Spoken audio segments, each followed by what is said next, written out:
नमस्कार, मैं हूं यश खुराना। स्वागत है आपका हरियाणा न्यूज में। इस बुलेटिन की शुरुआत करेंगे एक बड़ी जानकारी के साथ। तो बड़ी जानकारी आपको बता दें, सुबह की बड़ी खबर, हरियाणा कांग्रेस का विपक्ष आपके समक्ष कार्यक्रम आज है। पूर्व सीएम भूपेंद्र सिंह हुड्डा के नेतृत्व में यह कार्यक्रम होगा। मेवात में सुबह 10 बजे से कार्यक्रम की शुरुआत होगी। नई अनाज मंडी में कांग्रेस के नेता और कार्यकर्ता जुटेंगे। जी हां, बड़ी जानकारी हम आपको बता रहे हैं। सुबह की बड़ी खबर, हरियाणा कांग्रेस का विपक्ष आपके समक्ष कार्यक्रम आज है। पूर्व सीएम भूपेंद्र सिंह हुड्डा के नेतृत्व में कार्यक्रम होगा, जिसमें बड़ी संख्या में नई अनाज मंडी में कांग्रेस के नेता और कार्यकर्ता जुटेंगे। मेवात में सुबह 10 बजे का समय बताया जा रहा है। जी हां, सुबह 10 बजे से कार्यक्रम की शुरुआत होगी।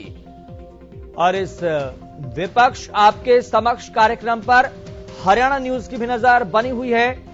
बड़ा अपडेट आते ही सबसे पहले आपको अवगत करवाएंगे, लेकिन बड़ी जानकारी हम आपको बता रहे हैं। लगातार और कई समय से विपक्ष के नेता इस कार्यक्रम को कर रहे हैं और इस कार्यक्रम के जरिए जनता को साधने की कोशिश की जा रही है, जनता के दिलों में जगह बनाने की कोशिश की जा रही है और ये बताने की कोशिश की जा रही है कि प्रदेश सरकार को किस दिशा में काम करना चाहिए, जबकि प्रदेश सरकार किस दिशा में काम कर रही है।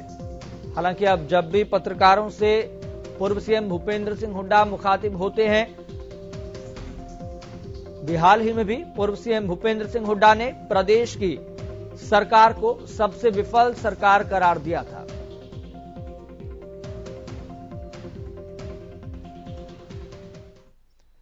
वहीं प्रधानमंत्री नरेंद्र मोदी आज सुबह 11 बजे मन की बात कार्यक्रम के जरिए देशवासियों को संबोधित करेंगे। इस साल 11वीं और आखिरी बार पीएम मोदी मन की बात कार्यक्रम करेंगे।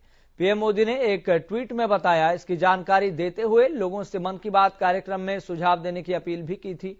यह मन की बात कार्यक्रम का 83वां एपिसोड होगा।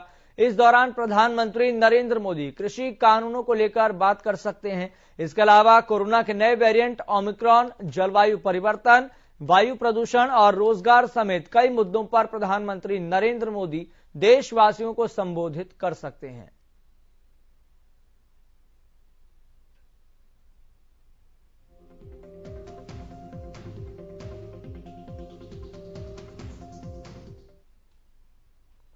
वहीं प्रधानमंत्री नरेंद्र मोदी ने कोरोना के नए वेरिएंट ओमिक्रॉन को लेकर देशवासियों को संबोधित किया। अपने संबोधन के दौरान पीएम मोदी ने कहा, ओमिक्रॉन के मामले तेजी के साथ बढ़ रहे हैं।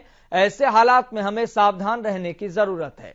वहीं अपने संबोधन में पीएम मोदी ने बड़ा ऐलान करते हुए बताया, 15 से 18 साल की उम्र के बच्चों के लिए वैक्सीनेशन शुरू किया जाएगा। अगले साल 3 जनवरी से इसकी शुरुआत की जाएगी। पीएम ने कहा, हम सबका अनुभव है कि हेल्थ केयर और फ्रंटलाइन वर्कर्स इस लड़ाई में देश को सुरक्षित रखने में बड़ा योगदान दे रहे हैं। ऐसे में एहतियात की दृष्टि से सरकार ने यह फैसला किया है कि 10 जनवरी से हेल्थ केयर और फ्रंटलाइन वर्कर्स को वैक्सीन की बूस्टर डोज लगाई जाएगी। पीएम ने बताया कि 60 साल से ऊपर की उम्र के लोगों को भी डॉक्टर की सलाह पर वैक्सीन की बूस्टर डोज दी जाएगी। नरेंद्र मोदी ने क्या कुछ बड़ा ऐलान किया, आपको सुनवाते हैं। 15 साल से 18 साल की आयु के बीच के जो बच्चे हैं, अब उनके लिए देश में वैक्सीनेशन प्रारंभ होगा। 2022 में 3 जनवरी को सोमवार के दिन से इसकी शुरुआत की जाएगी। ये फैसला कोरोना के खिलाफ देश की लड़ाई को तो मजबूत करेगा ही, स्कूल कॉलेजों में जा रहे हमारे बच्चों की और उनके माता पिता की चिंता भी कम करेगा। हम सबका अनुभव है कि जो कोरोना वॉरियर्स हैं, हेल्थ केयर और फ्रंटलाइन वर्कर्स हैं, इस लड़ाई में देश को सुरक्षित रखने में उनका बहुत बड़ा योगदान है। वो आज भी कोरोना के मरीजों की सेवा में अपना बहुत समय बिताते हैं। इसलिए प्रिकॉशन की दृष्टि से सरकार ने निर्णय लिया है कि हेल्थ केयर और फ्रंटलाइन वर्कर्स को वैक्सीन की प्रिकॉशन डोज भी प्रारंभ की जाए। इसकी शुरुआत 2022 में 10 जनवरी सोमवार के दिन से की जाएगी। कोरोना वैक्सीन का अब तक का ये भी अनुभव है कि जो अधिक आयु वाले हैं और पहले से ही किसी न किसी गंभीर बीमारी से पीड़ित है, उन्हें प्रिकॉशन लेना सलाह योग्य है। इसको ध्यान में रखते हुए 60 वर्ष से ऊपर की आयु के कोमॉर्बिडिटी वाले नागरिकों को उनके डॉक्टर की सलाह पर वैक्सीन की प्रिकॉशन डोज का विकल्प उनके लिए उपलब्ध होगा। ये भी 10 जनवरी से प्रारंभ होगा। कोरोना वैश्विक महामारी से लड़ाई का अब तक का अनुभव यही बताता है कि व्यक्तिगत स्तर पर सभी दिशा निर्देशों का पालन कोरोना से मुकाबले का बहुत बड़ा हथियार है। और दूसरा हथियार है वैक्सीनेशन।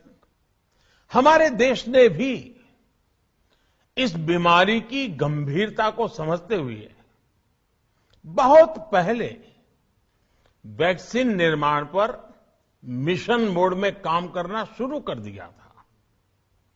वैक्सीन पर रिसर्च के साथ साथ ही approval processes, supply chain, distribution, training, IT support system, certification पर भी हमने निरंतर काम किया। इन तैयारियों का ही नतीजा था कि भारत ने इस साल 16 जनवरी से अपने नागरिकों को वैक्सीन देना शुरू कर दिया था।